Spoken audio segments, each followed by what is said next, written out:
a lot of you will be familiar with, as I say, with Karin's work. She's published 9 books so far with Graffeg, and the Lightbringers is her 10th. You'll be familiar with a few of the ones that I've got arrayed behind me here. But I think it's safe to say that what she's done this time is slightly different to the others. It's got a slightly broader appeal in a number of ways. And by way of introduction, we've prepared a little video that I'd like to start this morning's session off with. So if Daniel, you can play the video, and then I'll get to work asking Karin all about it.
To start then at the beginning, I suppose, reflecting back on what's gone before, your previous books have very much been aimed at children. Karin, who do you think this book is for particularly? That's a funny one, really, because I think everybody assumed it was a children's book. And I know when I wrote the first children's books, I remember you saying to me, Matthew, what's the age range for this book? Who's the target audience? And I was thinking, oh, I don't know, 50-year-olds or something. I think for me, the best, we have this thing of trying to pigeonhole books into children's books and adult books and whatever. And I think, the best books are actually for anyone. And I wrote this book, initially, it was just a blog post. It was one of those stories that just sort of came out of nowhere. And it wasn't really designed for children, although I suppose because it's a picture book, people think it is, but it got picked up by adults so much more than it would for children. And a lot of people have, I had it as a little story card, and lots of people were buying it to give to their friends, to read at funerals, at weddings, and things like that. It was extraordinary, really, that it picked up on another level for adults. So I don't know, really. I mean, in a way, I think it's a picture book for adults, but I also think it is for children as well. I think it's for anyone. I think there are books that you can read at any age and you get something different out of it depending on what age you are, really. Same with some of the classic children's books, you can read them as an adult. And yeah, so I think it's for anyone. Okay, great. Now I know in your previous books the natural world has never been far away, particularly when you're writing about Bert the gardener, who's a bit of a hero of mine, I have to say. But here it absolutely comes to the fore. What kind of is the motivation for that? What do you think is the connection that you're sort of exploring in terms of people's connection with the natural world? I suppose for me, I grew up with this peculiar mixture of cultures in my family, in these different traditions. So for me, I grew up more part of, I think I felt more at home in nature, and I used to talk to trees, and for me, tomtons are there, and little hobs and little creatures, and they exist in the sort of world I grew up in, and particularly that Scandinavian folklore, that I was always much happier in nature. So it's been a big thing for me. And I think the more I've sort of interacted with other people, I think people realize how important it is for them as well. And we kind of lose it a bit. And I was thinking about lockdown, when we can get lost with nature because we have central heating, we have lights, we don't have this, we can ignore things like the fact that it's cold outside or it's dark, and we can get very busy and not notice what's happening out there.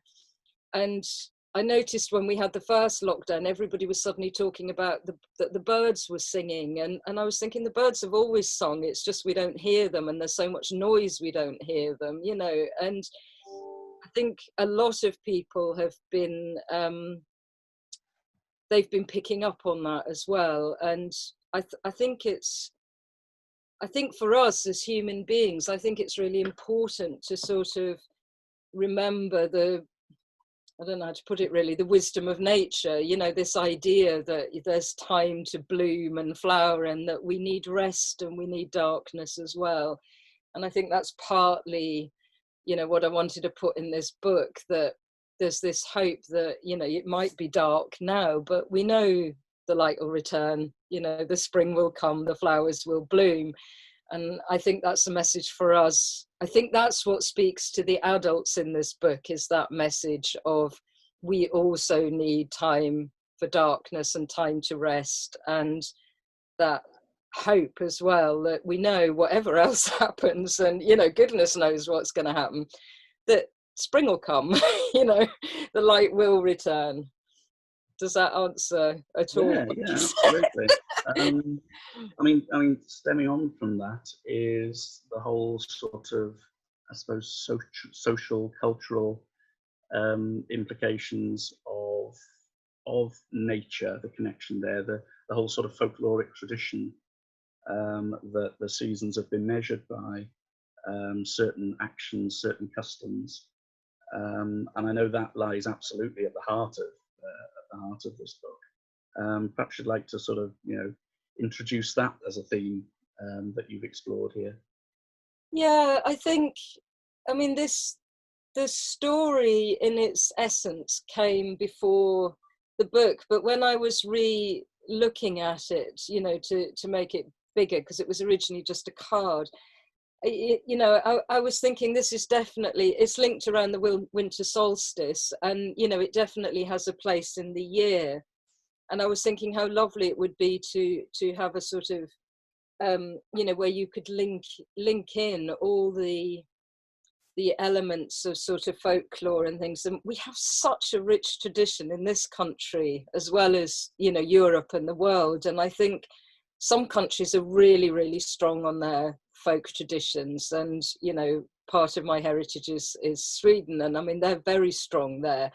And everyone puts porridge out for Thompson and things like that, but here we seem to, they're really alive in some areas, and I'm quite lucky here. I mean, I'll show you, there's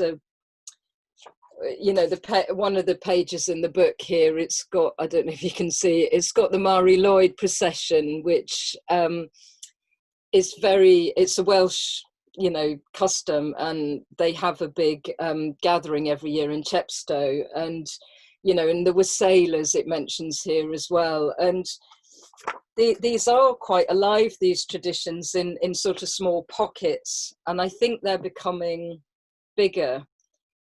And for me, I think I'd really like to encourage people to look back at them and to look at the wisdom behind them. And again, going back to this strange year that we've been in, for me, I found them really helpful, because my usual bookmarks in the year have gone. You have certain events at certain times, and I go to Sweden in the summer, and how can it be autumn when I haven't been to Sweden?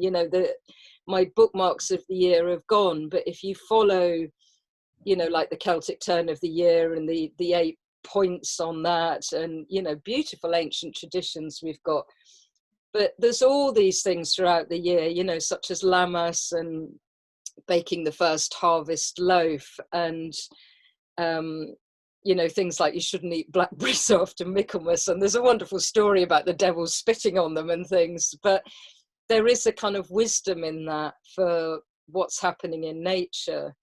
And you know, like baking the harvest, there are 3 harvest festivals that mark the different things that are growing, and the winter solstice, you know, marking that point where it's the darkness, you know, before the light starts to return. And for me, that's always a joy, because, you know, the worst of winters to come, you know, it's so miserable going through February, but here we have all these light festivals coming in. You know, we've got Yule, and we've got, you know, Martinmas was yesterday, which I used to teach in a Steiner school, and the children there would always celebrate it, and it's celebrated hugely in Europe, you know, making lanterns, but we seem to have lost it here. And I'd love for us to revive those traditions more, as well as there's been a revival in nature and people paying attention, you know, to trying to not lose nature. I think we shouldn't lose our traditions,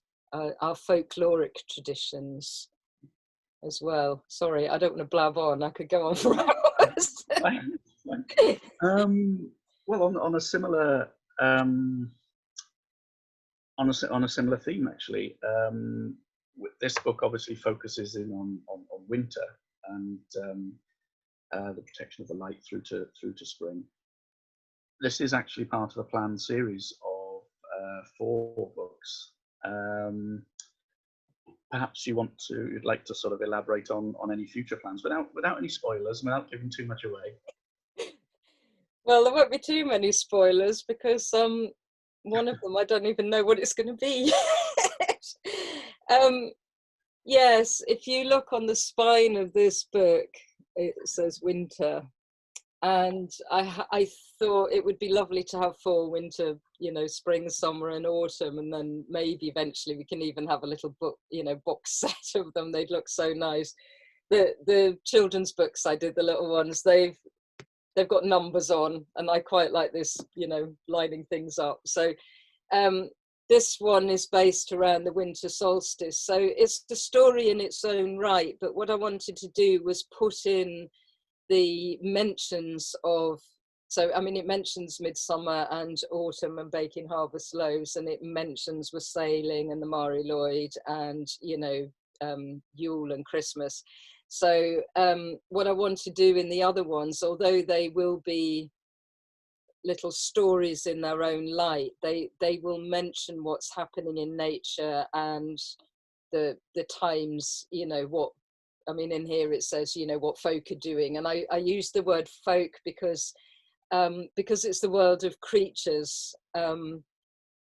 It's a kind of funny world that humans kind of encroach into the book, but not really. They don't appear in the book, but we, you know, you talk about them. But I didn't want it to be completely, you know, humans do this. So I just use the word folk to kind of, it could be human or, you know, my animal world or trolls or whatever we want. So each book will link to, you know, so autumn will talk about Lammas and Lugnasa, and it'll talk about, you know, the autumn equinox, and, you know, spring will talk about Easter and, you know, Imbolc and Candlemas, and it'll mention what people are doing in those times alongside what's happening in the story. So they won't, this one's very much about the earth, and I don't know that all 4 of them will be quite so, you know, bound in the story of the earth as such, but they will all link to the season, and the folklore of the season will get a mention as well. Yeah.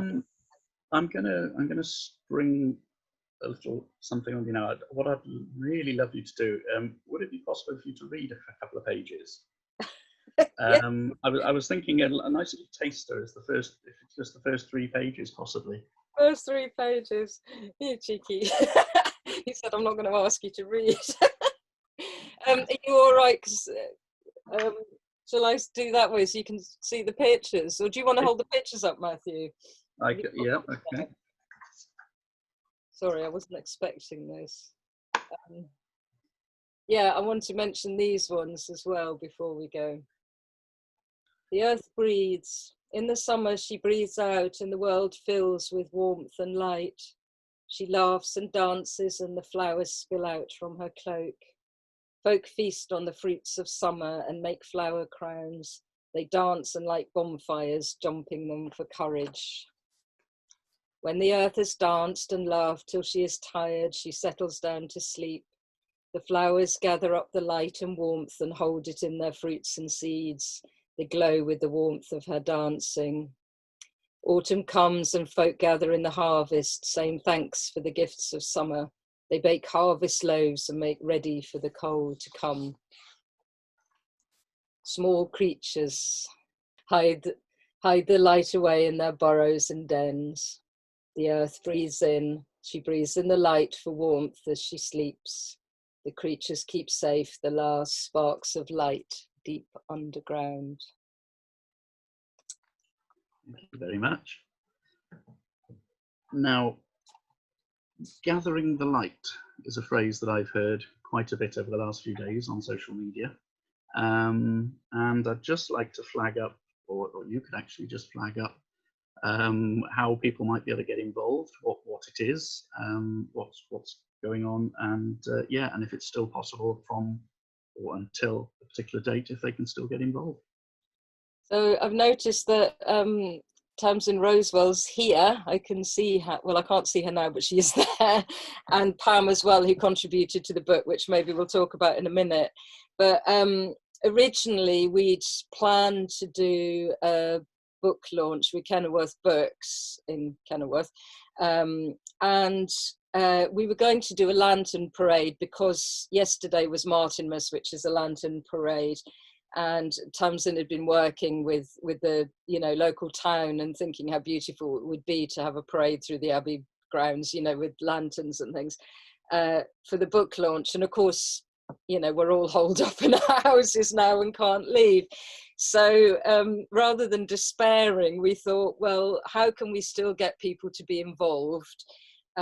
So what we did was we decided to do a virtual, now you can't do a parade because it's virtual, so we called it Gathering the Light, and this idea of gathering up the light and making a lantern. So we've both been blogging and tweeting ideas of how to make lanterns for people who wanted to get creative. And if not, things like this, doing little paper cuts or little tin cans or whatever. And, if not, you can just put a candle in a jam jar, it was fine, or light a beautiful lantern you've already got. So the idea was to start yesterday on Martinmas, to start building up the light. But we're going to carry it on for a few days because there's lots of light festivals. Diwali's next week as well, which is another, Indian light festival. And so if people haven't heard about it and they're here now watching and you'd like to, if you post on social media and use the hashtag the Lightbringers, we can see it as well then. Yesterday Tamsin was collating, I've forgotten the word, collage. She collaged loads and loads of photos of all the lanterns that people had done. I mean, it was amazing. There were so many, I couldn't keep up at all, and it was so lovely. And a lot of people said it really brightened their day, to look at them all. So that's a way to get involved if you'd like to take a photo of your lantern and post it. And I know some of the schools, there's a couple of schools doing it today. They're going to read the book and then light their lanterns and take photos. They've been making them, and there were scout groups making them yesterday, and lots of adults as well, and artists making the most exquisite ones. So have a look at the hashtag if you're on social media, particularly Twitter, Instagram. It's a lot easier to find than Facebook, but have a look, really beautiful. So yeah, you can join in. I think we'll keep it going till about the 15th or something. But any time would be lovely. Yeah. Brilliant. Thank you. Now, you mentioned right at the start of that answer about your two collaborators on the book. It wouldn't be right not to give them mentions, of course, Tamsin and Pamela. I think I've seen both actually when I was brave enough to look at who was attending. Perhaps a word about their contributions. They're both here, and I don't want to be mean and put them on the spot and say, you know, do they want to speak? But when I've finished, if they want to unmute and say hello, then do, if they can. I don't know if they can unmute themselves, but if they could. But yeah, I don't really want to put them on the spot. So Tamsin, when we were designing the book, the other books, the children's books, smaller, and I wanted this one to be a bit bigger, and there was a lot of discussion about size of books and whether it was going to be landscape or square, and the photos were designed to fit square. But I was talking to Tamsin a bit about book design, and I was thinking, wouldn't it be lovely to have a border all the way around the photos with kind of leaves and things? And then Tamsin showed me this old book of hers she had as a child that had this amazing sort of brambly border all the way around, you know. And so we talked a lot about this idea of having a drawn one, and, you know, even little lanterns and things hiding in it.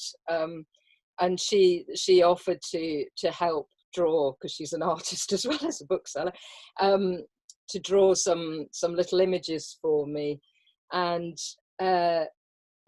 working with, you know, Joanna on the design of the book, we ended up doing it like this. And I don't know that I should have got a bigger image to show you, really. I don't know if you can see them very clearly on here. I'll do my best to get it up close. So what we've got is, there's lots, for those of you who know your folklore, there's little hidden things in there. So each image links to the book. And, you know, we had a little kind of, it was, you know, a phone conversation of going through each page with her and, you know, discussing what might be on there. And then the joy for me of working with an illustrator for once, which I've never done before because I illustrate my own books, was me saying, do you think you could do something that was a bit cozy and a bit sort of hiding in a tree kind of thing, you know? And she would come up with something just beautiful. So they're quite small, you have to look quite closely, but they're very, you know, they're very, very beautiful little images. And we've worked with the oak and the holly kings in there as well. And I'm not going to say more than that. So you can have a look and see if you can see what happens throughout the book. Something happens throughout to do with the oak and the holly kings. And then the last picture is my favourite one. There's a beautiful kind of folk heart there, and it's even got a little lantern in the middle as well. So that was Tamsin's, absolutely beautiful, and I really think it makes the book. I just think that, you know, it really, really makes the book. And she also did, for my author picture, she said, what do you want? And I said, my favourite are birch leaves and harebells. So she made me a wreath for those. And then, because in the children's books, in the back of them all, there's an activity that links to the story, so that I'm used to putting something in the back of the book, you know, a little bit about whatever. So in this one, because it mentions the Mari Lloyd and it mentions we're sailing, and I thought a lot of people wouldn't know about the Mari because that's a real local Welsh tradition. So I'm in a group with them because there's an exhibition in Chepstow at the moment about them, and I don't know that anyone can get to see it at the moment, but it's there with lots of artists contributing, and this little group are in there. And there's a lot of artists and folklore people and people who are ostlers and you know, for the Maris, and people who work with, you know, have the horses and things. So I asked if somebody could help, because I wanted to get it right. You don't want to get it wrong, you know, about the folklore. And Pam, who's she's pretty good expert on folklore, Pam Thom-Rowe, and she's here somewhere. She said she would write something for me very, very kindly. So she's written at the back of the book, there's these 2 pages about the Mari, and the sort of midwinter customs basically, and wassailing. So I haven't told her this yet, but I'm hoping she might do this for all 4 for the other ones as well. So I'm hugely grateful. It's really nice to have some collaboration and other people put their expertise in as well. And then Tamsin painted a beautiful little Mari to go in the middle there. So huge thanks to Pam and huge thanks to Tamsin. I don't know if anyone can see them on the gallery view. Maybe they can wave so we can see. Thank you, lovely ladies, so much. I don't know if you want to say hello or anything, or just wave. Hello, I'm here. I can see Pam as well. I'm Tamsin. Hello, nice to meet you all. Hello, I'm Pam. Hello, everybody. Thank you so much, both of you. I'm so appreciative. You know, I think both of their contributions just really lifted the book into something so much more beautiful. So yeah, huge thanks to them. And I'm really sorry that, you know, I was hoping to have events where they could be there and talk and things, but maybe another time, maybe when we can gather again, we can arrange something. That's wonderful. Thank you very much, Karin, for all that. I mean, when we spoke last night about what we wanted to discuss today, I think we were both thinking, you know, 10 minutes, and people might be start wondering what they were going to do with their day and how they were going to, you know, are we taking up too much time? But it's been really fascinating to hear a lot about the background and the stories behind this story.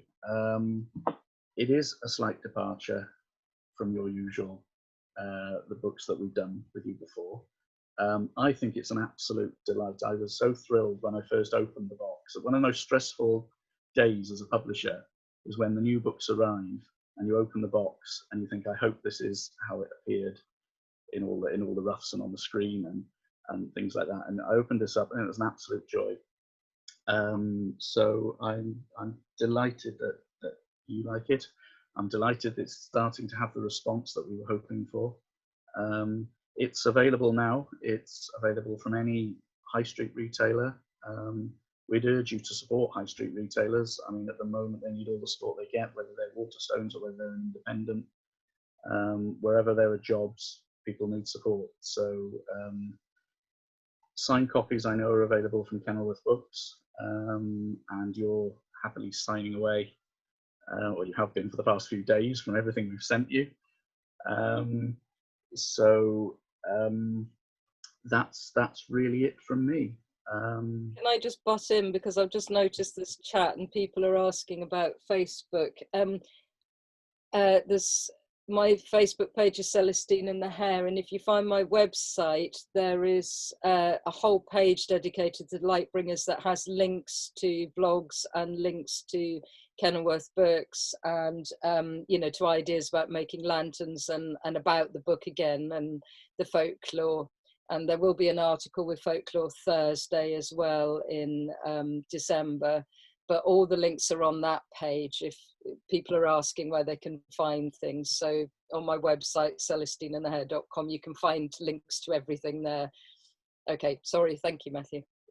No, that's absolutely fine. I mean, looking at the chat whilst trying to talk or listen at the same time is a little beyond me, but you can't walk and chew gum at the same time.